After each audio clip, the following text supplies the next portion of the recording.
Salam Bapak-Bapak yang terkasih dalam Yesus Kristus. Selamat pagi, salam kasih, damai dan sejahtera. Tuhan memberkati, menyertai dan melindungi.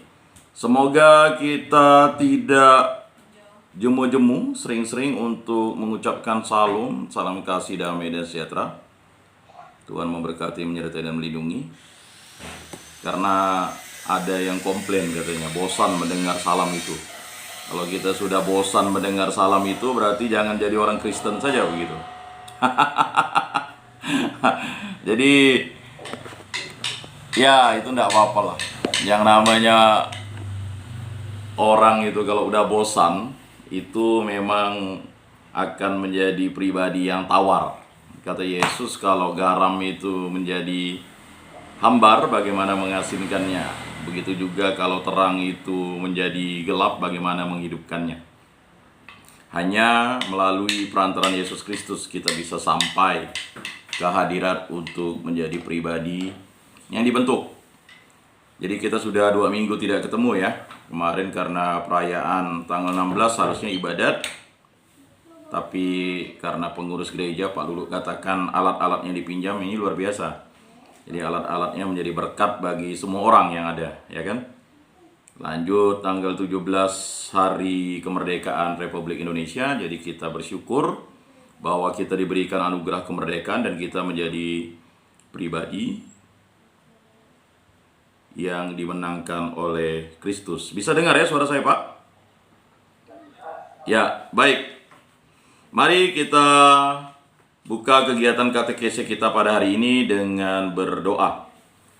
Dalam nama Bapa dan Putra dan Roh Kudus. Amin. Segala puji syukur kami haturkan kehadirat Allah Tritunggal yang Maha Kudus. Karena Engkau menghadirkan kami di tempat ini, karena Engkaulah Sang Pencipta langit dan bumi yang menciptakan segala isinya dan kami manusia. Karena Engkau adalah Sang Pencipta kami dan Sang Penyelamat kami, maka kami mengenal Dikau dalam nama Tuhan Yesus Kristus yang hidup dan meraja di hati kami. Semoga kami menjadi pengikut-Mu yang setia dan penuh ketabahan dalam melaksanakan kehidupan ini. Terutama kami yang berada di tempat ini, tidak bosan-bosannya kami dibina, dididik untuk menjadi pribadi yang dihajar dan diajar oleh Dikau. Berkatilah kami agar kami selalu dimungkinkan, dikuatkan dengan iman, harapan, dan cinta yang sempurna dari Tuhan Yesus Kristus melalui pewartaan-pewartaan dari hamba-hambamu, dari sahabat-sahabatmu, dan juga semua orang yang terlibat dalam kegiatan bimbingan dan penyuluhan. Apapun kegiatan yang bermakna ini adalah berasal daripadamu. Semua doa ini kami serahkan dengan perantaraan Tuhan kami Yesus Kristus yang hidup dan meraja kini dan sepanjang segala masa. Amin. Dalam nama Bapa dan Putra dan Roh Kudus. Amin.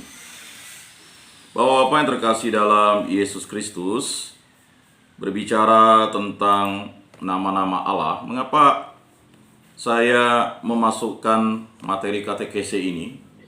Karena memang dalam 10 perintah Allah itu ada perintah pertama, kedua, dan perintah kedua itu kan jelas, jangan menyebut nama Tuhan Allahmu tidak dengan hormat. Akhir-akhir ini kita menyebut nama Tuhan Allah itu sering terjadi kontroversi. Nama Tuhan Allah itu dianggap sebagai sesuatu yang harus saklek seperti itu. Padahal Tuhan Allah itu, Sang Pencipta langit dan bumi itu, ya, semua manusia menyebutnya dengan bahasa-bahasanya. Nah, kebetulan ya, Tuhan Allah itu memberkati bangsa Israel, maka ya, namanya YHWH atau Yahweh atau Elohim. Nah, jadi ya kalau ada yang mengatakan Allah Elohim, Tuhan Elohim, ya itu ya masing-masing orang tahu. Tapi yang jelas bagi orang Kristen, Allah itu adalah Yesus Kristus. Tak bisa terbantahkan. Sang Mesias, Sang Juru Selamat. Jadi kalau kita sebagai orang Kristen tidak yakin bahwa Yesus itu adalah Allah, bagaimana kita mengimani Allah? Karena Yesus Kristus itu adalah Allah. Dia adalah Bapa. Dialah Sang Sabda, Sang Firman, Sang Logos. Dialah Sang Pencipta langit dan bumi. Dialah Roh Kudus itu. Jadi Bapak-Bapak yang terkasih dalam Yesus Kristus, beriman itu mulai mengenal Allah dan tahu siapa Allah. Maka 10 perintah Allah yang beberapa waktu lalu kita bahas bersama, itu harusnya menjadi dasar fundamental iman kekristenan kita. Dengan keunikan masing-masing gereja. Gereja Katolik sudah merumuskan itu dengan dogma-dogmanya. Gereja-gereja yang di luar Katolik, ya silakan mengikuti dogmanya masing-masing. Yang jelas, Yesus Kristus itu adalah Tuhan dan Juru Selamat. Yesus itu artinya Allah menyelamatkan. Kristus itu adalah gelar, dialah Mesias.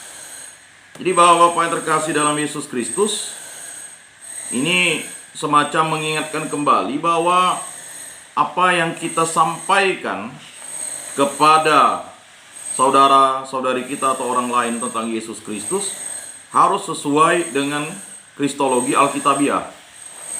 Kristologi yang berasal dan bersumber dari kitab suci. Jadi dari dahulu, sekarang, dan selama-lamanya Allah itu Alfa dan Omega, awal dan akhir. Nah, gelar-gelar yang disampaikan kepada Allah, kemudian kepada Yesus dan kepada Roh Kudus, ini membuka tabir misteri Allah yang agung itu. Jadi bagi orang Kristen, misteri Allah yang hadir menjadi manusia itu adalah misteri kemuliaan bagi umat manusia mengetahui bahwa Allah itu sudi atau merendahkan dirinya menjadi manusia untuk menyelamatkan umat manusia. Dia lahir seperti manusia, ya. Kemudian dia dibesarkan dari mulai bayi, kanak-kanak.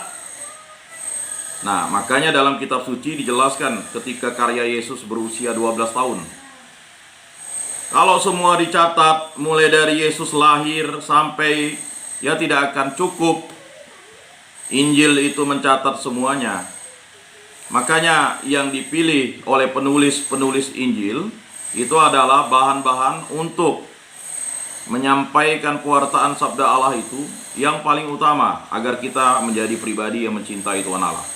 Maka dalam perintah yang pertama itu kan jangan menyebut nama, ya perintah yang pertama itu kan jangan menyembah berhala, berbaktilah padaku saja dan cintailah aku lebih dari segala sesuatu. Yang kedua, jangan menyebut nama Tuhan Allahmu tidak dengan hormat. Nah, Bapak yang terkasih dalam Yesus Kristus, maka harus dipahami kontekstasi ketika kita berdoa, ketika kita tahu siapa Allah itu, siapa Yesus itu, dan siapa Roh Kudus itu, maka kita bisa berdoa secara kusuk, keintiman, cinta kepada Tuhan Allah itu akan terwujud dan terjadi. Matius 7 ayat 7 MCK. Mintalah, maka kamu akan diberikan. Carilah, maka kamu akan mendapat. Ketuklah, maka pintu akan dibukakan. Jadi Bapak-Bapak yang terkasih, tidak putus-putusnya kita berdoa, karena sarana komunikasi kepada Tuhan Allah itu hanya melalui doa. Doa. Tuhan hanya sejauh doa. Sia-sialah iman kita kalau hanya melontarkan, ya kan, renungan-renungan yang baik, ya. Tetapi kita tidak berdoa. Kita menyampaikan refleksi, kesaksian yang luar biasa, tetapi kita tidak berdoa. Ya, apapun yang terjadi dalam hidup kita itu, Tuhan hanya sejauh doa. Itulah jembatan yang utama atau komunikasi yang utama untuk berbicara dengan Allah. Jadi keintiman bersama Yesus Kristus itu dimulai dengan kita berdoa. Makanya ketika murid-muridnya bertanya kepada Yesus, Yesus, ajarkanlah kami berdoa. Nah, ini adalah suatu hal yang luar biasa, ya. Dan ini merupakan suatu kewajaran bahwa kita diundang Yesus karena Yesus itu adalah Tuhan, ya. Jadi Bapak-Bapak yang terkasih, ya, Yesus itu adalah Tuhan. Dialah yang menyelamatkan kita. Dialah yang menjadi jalan kebenaran dan hidup. Tidak ada nama di kolong lain ini selain nama Yesus, ya, yang dapat menghantar kita ke hadapan Bapa di surga, ya. Jadi Bapak-Bapak yang terkasih dalam Yesus Kristus, itulah pembicaraan kita yang terakhir 2 minggu yang lalu, ya. Jadi saya hanya mengingatkan sekali lagi bahwa ya, Sang Sabda Logos itu ya, dalam Injil berbahasa Yunani ya, ini berbicara tentang Yesus sebagai Sang Firman. Bukan hanya terlibat dalam karya penciptaan, tetapi kemudian juga terlibat di dalam karya penyelamatan dengan jalan menjadi manusia. Nah, itu jawabannya bagi orang-orang yang belum percaya kepada Yesus Kristus sebagai Tuhan dan Juru Selamat. Maka kalau orang ingin percaya dan beriman kepada Yesus, ya ikutilah Yesus. Ya, kalau tidak mengikuti Yesus, ya kita tidak akan bisa apa-apa. Ya, jadi di luar Kristus tidak ada keselamatan. Jelas. Di luar Kristus. Karena Kristus adalah Allah. Mana ada di luar Allah itu ada keselamatan. Nah, jadi bapak-bapak yang terkasih, berhari-hari, ya, berminggu-minggu, berbulan-bulan, bahkan bertahun-tahun ikut bimbingan rohani. Jika memahami inti iman kekristenan, cinta kasih Kristus itu belum, maka teruslah kita berdoa untuk dibimbing oleh Roh Kudus. Baik. Selanjutnya, setelah kita membicarakan ya beberapa gelar Yesus, kita masuk ke gelar Yesus yang selanjutnya, yaitu Yesus hamba Tuhan. Nah, ini adalah sesuatu yang kontroversi bagi orang yang tidak memahami kontekstasi Yesus hamba Tuhan. Di dalam Perjanjian Baru beberapa kali Yesus disebut sebagai hamba. Ya. Dalam kurung Tuhan seperti kita temukan dalam Matius 12 ayat 18. Kisah Para Rasul bab 3 ayat 13 ayat 26. Ya, kemudian Kisah Para Rasul bab 4 ayat 27 sampai 30. Nah, dalam Matius Yesus dinyatakan sebagai pemenuhan nubuat tentang hamba Tuhan seperti yang diwartakan oleh Nabi Yesaya. Jadi ini mungkin yang menjadikan beberapa orang tidak memahami kontekstasi. Kok Yesus Tuhan lalu dia menjadi hamba Tuhan? Nah, kita bisa lihat itu. Ya, diwartakan oleh Nabi Yesaya. Lihatlah, itu hambaku yang kupilih, yang kukasihi, yang kepadanya jiwaku berkenan. Aku akan menaruh rohku ke atasnya, dan ia akan memaklumkan hukum kepada bangsa-bangsa. Ia tidak akan berbantah dan tidak akan berteriak, dan orang tidak akan mendengar suaranya di jalan-jalan. Buluh yang patah, terkulai tidak akan diputuskannya, dan sumbu yang pudar nyalanya tidak akan dipadamkannya, sampai ia menjadikan hukum itu menang, dan padanya lah bangsa-bangsa akan berharap. Matius 12 ayat 18 sampai 21. Kemudian bandingkan Yesaya 42 ayat 1 sampai 4. Kisah Para Rasul beberapa kali menyebut Yesus secara eksplisit sebagai hamba Tuhan atau hamba Allah. Ya. Dan bagi kamulah pertama-tama Allah membangkitkan hambanya dan mengutusnya kepada kamu supaya ia memberkati kamu dengan memimpin kamu masing-masing kembali dari segala kejahatanmu. Kisah Para Rasul bab 13 ayat 26. Bandingkan juga dengan Kisah Para Rasul bab 3 ayat 13, bab 4 ayat 27 sampai 20. Jadi Bapak-bapak yang terkasih, ungkapan Yunani Hopais tou kirio menerjemahkan ungkapan bahasa Ibrani Ebed Yahweh. Ada beberapa tokoh dalam Perjanjian Lama yang disebut sebagai hamba Allah atau hamba Tuhan, misalnya Abraham, Musa. Ya, kita bisa baca di Keluaran 14 ayat 31, Bilangan 12 ayat 7, Ulangan 34 ayat 5, Yohanes 1 ya, ayat 1 dan 15, Yohanes 24 ayat 6 ya, Nehemia 1 ayat 7, Nehemia 10 ayat 29, Yosua 24 ayat 9 ya, Hakim-Hakim 2 ayat 8 ya. Kemudian kita bisa baca ya dalam 2 Samuel ya, ini tentang Daud ya, ayat 7 sampai ya, 2 Samuel 7 ayat 5 sampai 8 ya. Kemudian 1 Raja-Raja bab 8 ya, ayat 66. Kemudian 2 Raja-Raja ayat 19 ya. 2 Raja-Raja bab 19 ayat 34. Berikutnya ya, Elia. 2 Raja-Raja ayat 10 sampai 10. Lalu kita lihat Ayub juga menyatakan dirinya sebagai hamba Tuhan. Ayub 1 ayat 8, Ayub 42 ayat 7.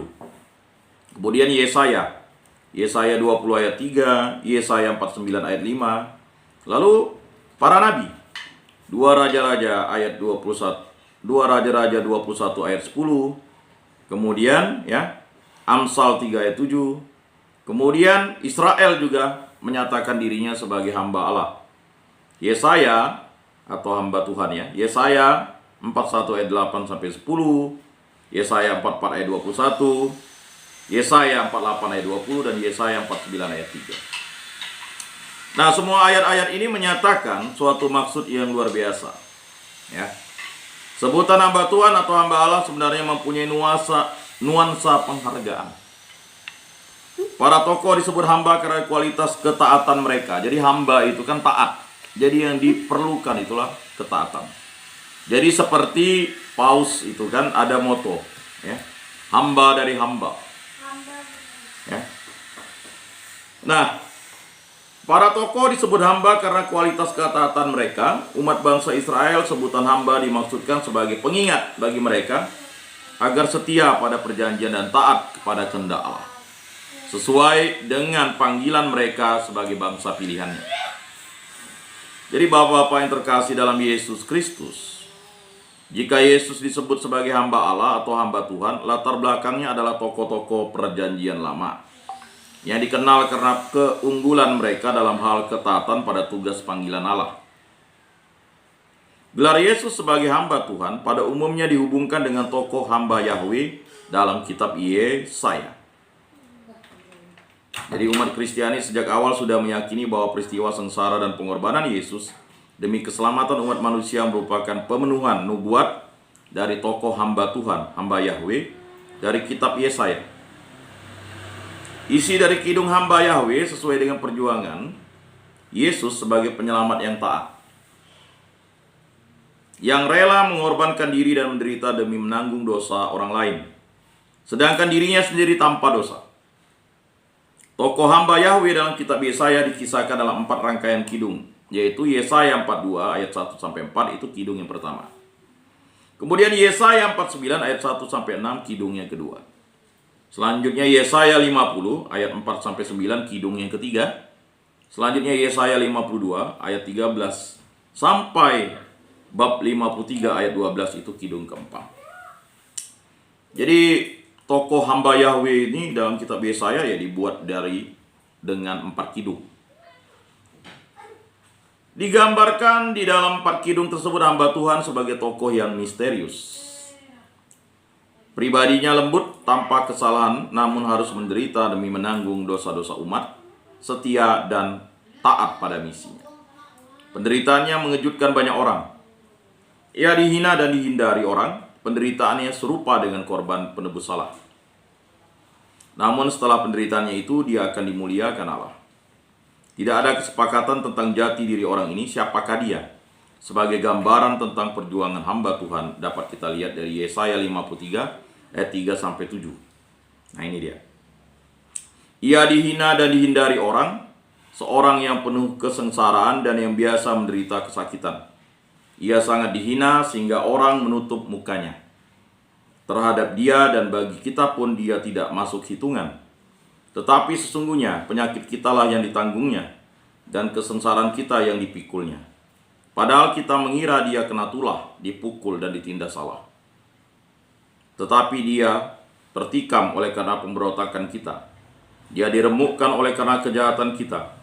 Ganjaran yang mendatangkan keselamatan bagi kita ditimpakan kepadanya.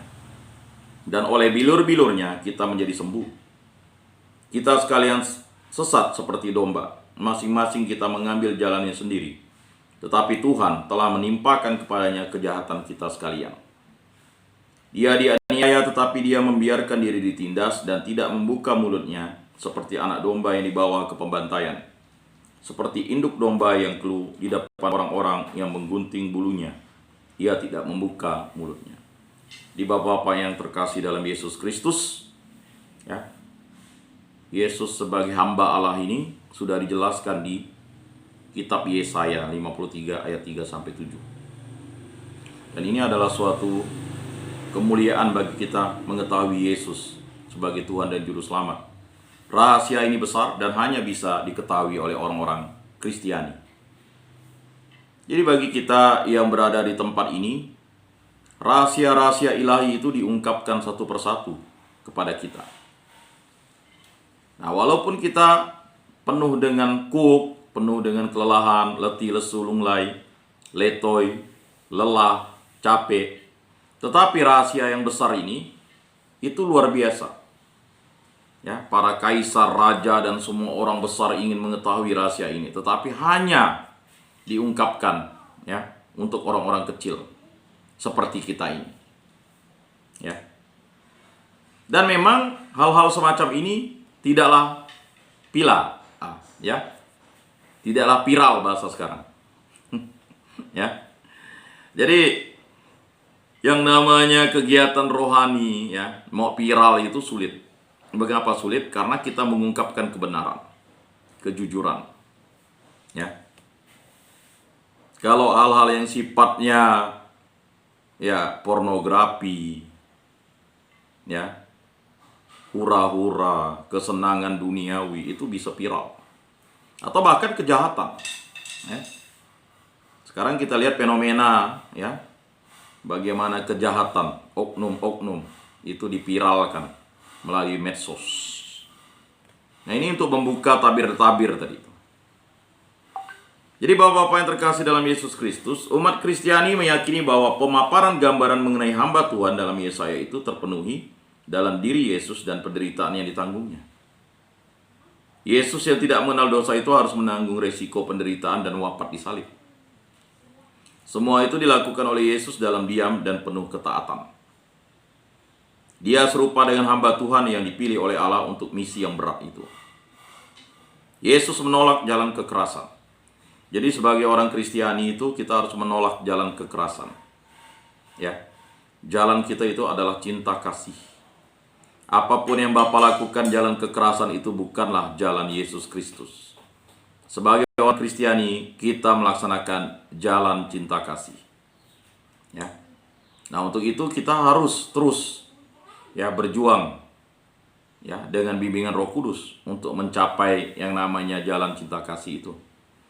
Bagi Yesus, kasih Allah tidak mungkin ditampilkan dalam rupa kekerasan dan penindasan. Jadi Bapak-Bapak yang terkasih, ya, kalau kita melakukan kekerasan dan penindasan, penipuan, pencemaran, cabul, dusta, itu bukanlah jalan dari Kristus. Itu adalah jalan iblis, jalan dunia, jalan hawa nafsu kita. Jadi tidak ada, ya, sesuatu itu berasal dari pohon yang buruk menghasilkan buah yang baik. Pastilah, ya, pohon yang baik menghasilkan buah yang baik. Jadi seperti itu. Jadi kalau kita ingin melakukan sesuatu kejahatan untuk mencapai kebaikan itu tidak ada. Ya. Karena kejahatan itu, ya, dikalahkan oleh kebaikan. Dan kebaikan itu bisa ditegakkan oleh kebenaran. Dialah Yesus Kristus. Ya, jalan, kebenaran, dan kehidupan. Jadi mengandung tiga itu. Jadi kalau kita sebagai orang Kristen, kita memberikan jalan. Karena Yesus telah menganugerahkan dirinya sebagai jalan. Siapa jalan keselamatan? Yesus Kristus. Ya. Siapa itu kebenaran? Yesus Kristus. Siapa yang akan memberikan kehidupan? Yesus Kristus. Karena dia adalah Allah, Sang Pencipta alam semesta. Jadi Bapak-Bapak yang terkasih dalam Yesus Kristus, ya, pernyataan bahwa takutlah kepada yang bisa membinasakan jiwa dan memasukkannya kepada neraka, itu karena yang bisa memasukkan orang ke neraka dan ke surga itu hanyalah Yesus Kristus. Ya. Jadi surga dan neraka itu adalah milik Allah. Ya. Jadi gambaran kita sebagai orang yang mungkin melakukan kesalahan, kita adalah anak atau domba yang sesat dan kita akan dibimbing. Karena ada dalam masa pertobatan itu kan beberapa kali disampaikan perumpamaan tentang dirham yang hilang, perumpamaan tentang anak domba yang hilang, perumpamaan tentang anak yang hilang ya. Jadi manusia itu tinggal memilih apakah hanya menjadi benda atau menjadi binatang, atau manusia yang merupakan anak dari Allah Bapa. Nah, ini ya.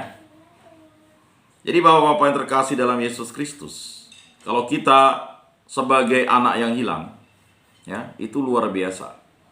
Sedangkan orang kalau misalnya dirham hilang itu mengadakan pesta, kata Yesus. Bahkan domba yang hilang itu diangkat ke pundaknya. Ya, jadi ditinggalkan 99 domba yang baik atau tidak sesat, dicari domba yang sesat itu. Nah, jadi kita ini unsurnya 3. Ya. Jadi kalau Aristoteles itu kan bilang manusia itu adalah binatang yang berpolitik. Dijelaskan oleh Thomas Aquinas memang. Tetapi jangan lupa, kita ini adalah manusia secitra dengan Allah.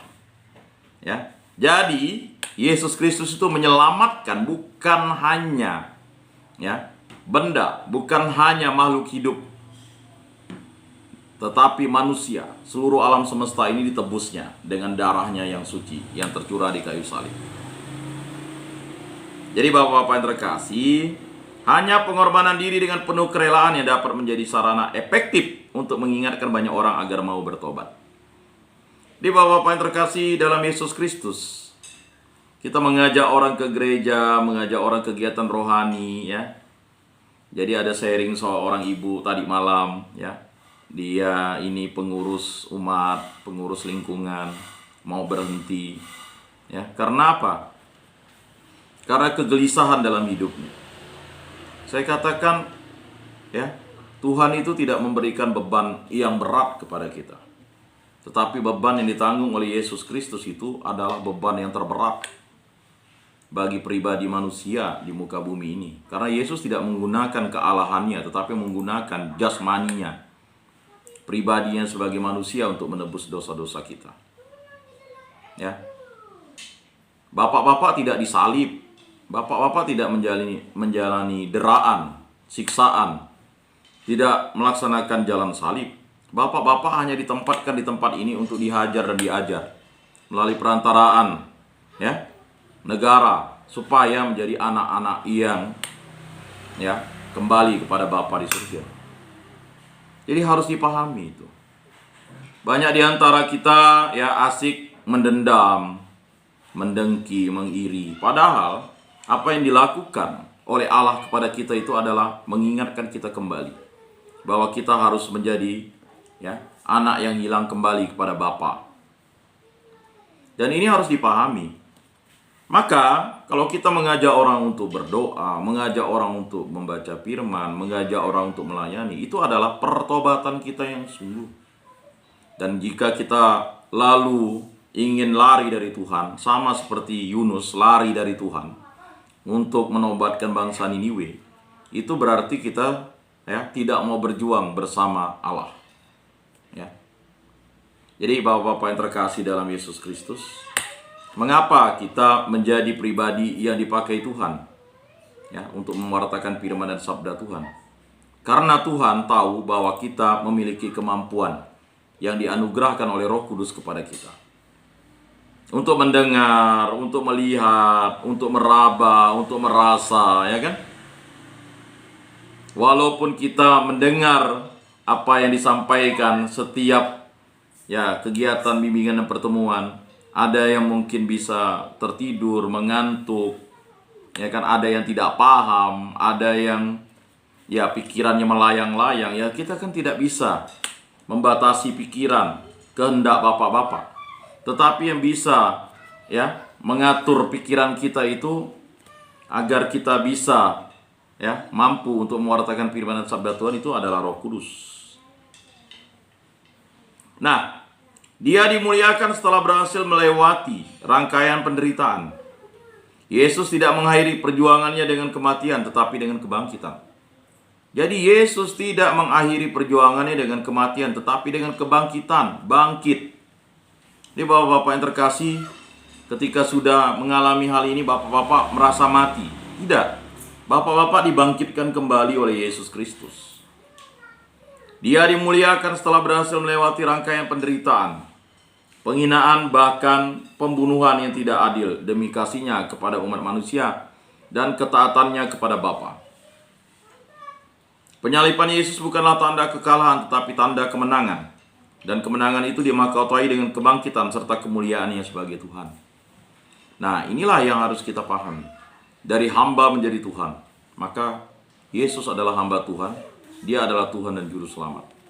Nah, sebagai orang Kristen, kita harus paham itu.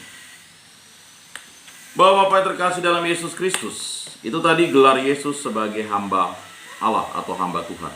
Selanjutnya, ya, Yesus anak domba Allah. Nah, ini yang menjadi titik puncak dari perayaan iman Kristiani, ya. Di dalam perayaan Ekaristi, persisnya menjelang komuni, didoakan anak domba Allah yang menghapus dosa dunia, kasihanilah kami. Lalu diulangi lagi, anak domba Allah yang menghapus dosa dunia, kasihanilah kami. Anak domba Allah yang menghapus dosa dunia, berilah kami damai. Itu adalah doa ya Bapak-bapak yang terkasih. Jadi ibadat Ekaristi, ibadat dimulai dari ritus pembukaan, ya, liturgi sabda, liturgi Ekaristi, dan ritus penutup itu kan ada 4 bagian. Itu adalah semuanya doa. Ya. Doa untuk kita mendapat belas kasih dari Allah, dan Allah mencurahkan kasih-Nya, ya, melalui dirinya.